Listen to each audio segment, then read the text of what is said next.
सोलापूर शहरामध्ये एक अतिशय पॉझिटिव्ह गोष्ट सुरू होती, म्हणजे ती सोलापूर शहराची विमानसेवा सुरू झालेली आहे आणि त्याला चांगल्या पद्धतीने प्रतिसाद पण मिळतो आहे. परंतु सर्वसामान्य सोलापूरकरांची जी सेवा आहे, बस सेवा, ती अजूनसुद्धा बंद आहे. म्हणजे सुरू असूनसुद्धा काही ठिकाणी बस धावत नाही आहेत आणि पूर्ण क्षमतेने ती बस सेवा बंद असल्यामुळे आज शाळा सुरू झालेल्या आहेत, कॉलेजेस सुरू झालेले आहेत, विद्यार्थ्यांची गैरसोय होते, रिक्षावाल्यांची मनमानी कारभार सुरू आहे, लूट सुरू आहे त्या माध्यमातून. तर एकीकडे सुविधा द्यायच्या आणि सेवा बंद करायच्या, हे महाराष्ट्र शासनाचं जे काम आहे ते सोलापूर शहरामध्ये बंद झालं पाहिजे.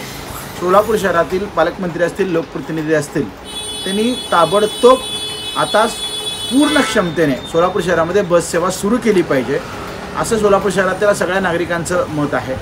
कुठेतरी सामान्याला खिशाला परवडणारी व्यवस्था बंद ठेवून एक प्रकारे रिक्षावाल्यांना प्रोत्साहन देणं, खाजगी वाहतुकीला प्रोत्साहन देणं व सामान्य लोकांची लूट करायला एक प्रकारे प्रशासन कुठेतरी मुभा देतं आहे का काय, असंच कुठेतरी चित्र दिसतं आहे.